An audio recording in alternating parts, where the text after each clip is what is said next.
Chapter 9. In the Witch's House. And of course you want to know what had happened to Edmund. He had eaten his share of the dinner, but he hadn't really enjoyed it because he was thinking all the time about Turkish delight. And there's nothing that spoils the taste of good, ordinary food half so much as the memory of bad, magic food. And he had heard the conversation and hadn't enjoyed it much either, because he kept on thinking that the others were taking no notice of him and trying to give him the cold shoulder. They weren't, but he imagined it. And then he had listened until Mr. Beaver told them about Aslan, and until he had heard the whole arrangement for meeting Aslan at the stone table. It was then that he began very quietly to edge himself under the curtain which hung over the door. For the mention of Aslan gave him a mysterious and horrible feeling, just as it gave the others a mysterious and lovely feeling. Just as Mr. Beaver had been repeating the rhyme about Adam's flesh and Adam's bone, Edmund had been very quietly turning the door handle, and just before Mr. Beaver had begun telling them that the White Witch wasn't really human at all, but half a djinn and half a giantess, Edmund had got outside into the snow and cautiously closed the door behind him. You mustn't think that even now Edmund was quite so bad that he actually wanted his brother and sisters to be turned into stone. He did want Turkish delight, and to be a prince, and later a king, and to pay Peter out for calling him a beast. As for what the witch would do to the others, he didn't want her to be particularly nice to them, certainly not to put them on the same level as himself, but he managed to believe, or to pretend he believed, that she wouldn't do anything very bad to them, because he said to himself, all these people who say nasty things about her are the enemies, and probably half of it isn't true.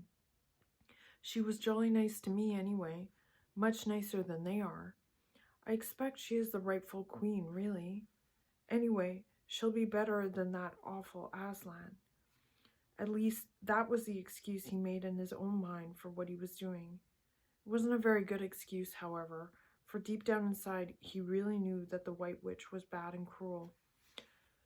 The first thing he realized when he got outside and found the snow falling all around him was that he had left his coat behind in the beaver's house. And of course there was no chance of going back to get it now. The next thing he realized was that the daylight was almost gone, for it had been nearly 3 o'clock when they sat down to dinner, and the winter days were short. He hadn't reckoned on this, but he had to make the best of it. So he turned up his collar and shuffled across the top of the dam. Luckily, it wasn't so slippery since the snow had fallen to the far side of the river. It was pretty bad when he reached the far side. It was growing darker every minute, and what with that and the snowflakes swirling all around him, he could hardly see 3 feet ahead. And then, too, there was no road. He kept slipping into deep drifts of snow and skidding on frozen puddles and tripping over fallen tree trunks and sliding down steep banks and barking his shins against rocks till he was very wet and cold and bruised all over. The silence and the loneliness were dreadful. In fact, I really think he might have given up on the whole plan and gone back and owned up and made friends with the others if he hadn't happened to say to himself, when I'm king of Narnia, the first thing I shall do will be to make some decent roads. And of course that set him off thinking about being a king and all the other things he would do, and this cheered him up a good deal. He had just settled in his mind what sort of place he would have, and how many cars, and above all his private cinema, where the principal railways would run, and what laws he would make against beavers and dams, and was putting the finishing touches to some schemes for keeping Peter in his place when the weather changed. First the snow stopped, then a wind sprung up and it became freezing cold. Later, the clouds rolled away and the moon came out. It was a full moon. And shining on all that snow, it made everything almost as bright as day, only the shadows were rather confusing. He would never have found his way if the moon hadn't come out. If the moon hadn't come out by the time he got to the other river. You remember he had seen, when they first arrived at the Beavers, a smaller river flowing into the great one lower down. He now reached this and turned to follow it up, but the little valley down which it came was much steeper and rockier than the ones he had just left, and much overgrown with bushes, so that he could not have managed it all the way in the dark. Even as it was, he got wet through, for he had to stoop under branches, and great loads of snow came sliding off on his back. And every time this happened, he thought more and more how he hated Peter, just as if all this had been Peter's fault. But at last he came to a part where it was more level and the valley opened out. And there, on the other side of the river, quite close to him, in the middle of a little plain between two hills, he saw what must be the White Witch's house, and the moon was shining brighter than ever. The house was really a small castle. It seemed to be all towers, little towers, with long pointed spires on them, sharp as needles.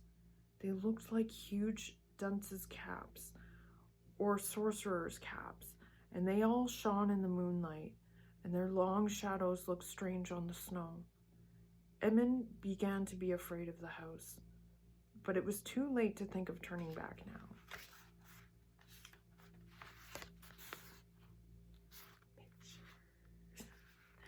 He crossed the river on the ice and walked up to the house. There was nothing stirring, not the slightest sound anywhere. Even his own feet made no noise on the deep, newly fallen snow. He walked on, past corner after corner of the house, and past turret after turret to find the door. He had to go right round to the far side before he found it. It was a huge arch, but the great iron gate stood wide open. Edmund crept up to the arch and looked inside into the courtyard, and there he saw a sight that nearly made his heart stop beating. Just inside the gate, with the moonlight shining on it, stood an enormous lion, crouched as if it were ready to spring.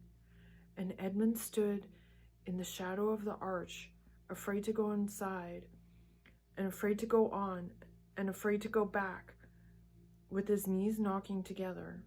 He stood there so long that his teeth would have been chattering with cold, even if they had not been chattering with fear. How long this really lasted, I don't know, but it seemed to Edmund to last for hours.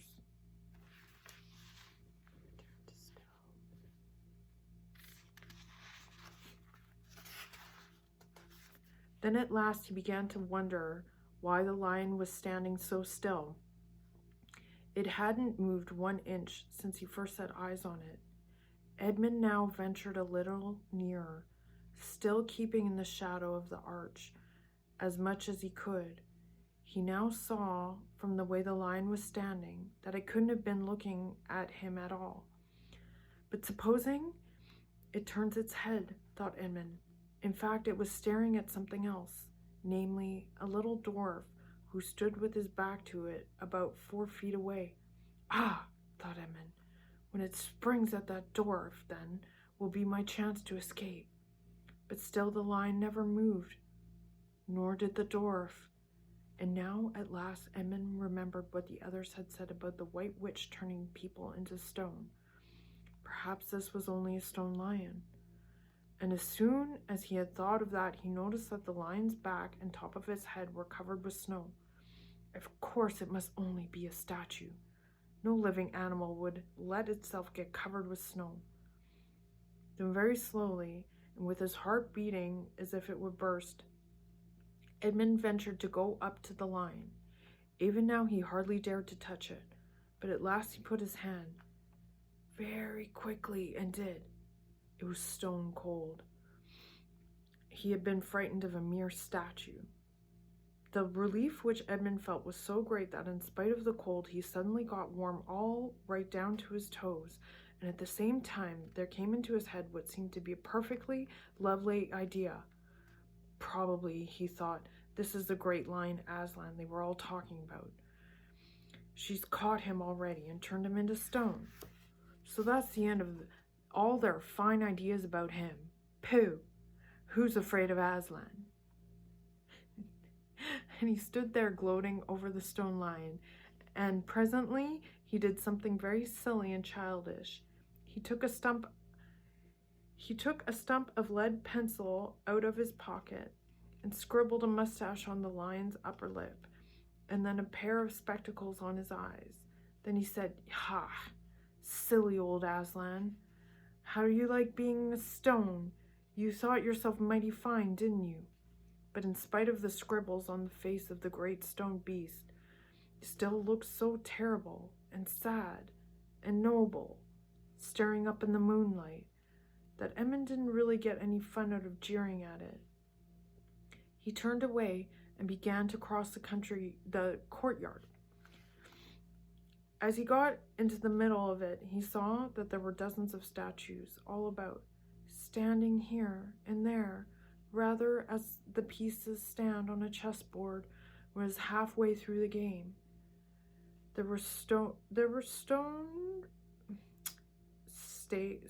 statiers, I don't know what that is, stone wolves and bears and foxes, and a cat of mountains of stone. Right. There were lovely stone shapes that looked like women, but who were really the spirits of trees. There was the great shape of a centaur and a winged horse, and a long-lithe creature that Edmund took to be a dragon. They all looked so strange standing there, perfectly lifelike, and also perfectly still in the bright, cold moonlight. It was eerie work crossing the courtyard. Right in the very middle stood a large shape like a man, but as tall as a tree, with a fierce face and a shabby beard, and a great club in its right hand. Even though he knew that it was only a stone giant and not a live one, Edmund did not like going past it. He now saw that there was a dim light showing from a doorway on the far side of the courtyard. He went to it. There was a flight of stone steps going up to an open door. Edmund went up them. Across the threshold lay a great wolf. It's all right, he kept saying to himself. It's only a stone wolf. It can't hurt me. And he raised his leg to step over it. Instantly, the huge creature rose, with all the hair bristling along its back, opened a great red mouth, and said in a growling voice, "Who's there? Who's there?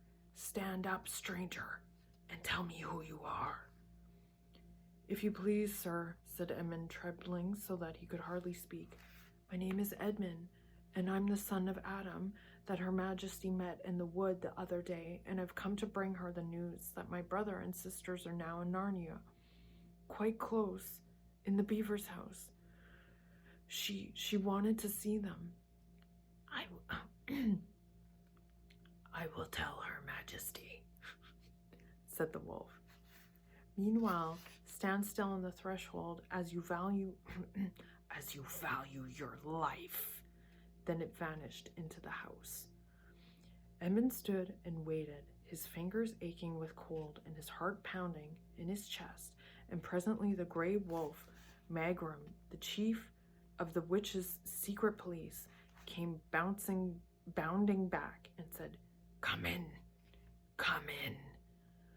fortune favorite of the queen, or else not so fortunate." And Edmund went in, taking great care not to tread on the wolf's paws. He found himself in a long, gloomy hall with many pillars, full, as the courtyard had been, of statues. The one nearest the door was a little faun with a very sad expression on his face, and Edmund couldn't help wondering if this might be Lucy's friend. The only light came from a single lamp, and close beside this sat the White Witch. "I've come, your majesty," said Edmund, rushing eagerly forward. "How dare you come alone?" said the witch in a terrible voice.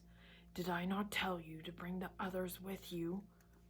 "Please, your majesty," said Edmund, "I've done the best I can. I brought them quite close. They're in the little house on top of the dam, just up the river, with Mr. and Mrs. Beaver." A slow, cruel smile came across the witch's face. "Is this all your news?" she asked. "No, your majesty," said Edmund, and proceeded to tell her all he had heard before leaving the beaver's house. "What? Aslan!" cried the queen. "Aslan! Is this true? If I find you have lied to me." "Please, I'm only repeating what they said," stammered Edmund. But the queen, who was no longer attending to him, clapped her hands. Instantly, the same dwarf whom Edmund had seen with her before approached. "Make ready our sleigh," ordered the witch, "and use the harness without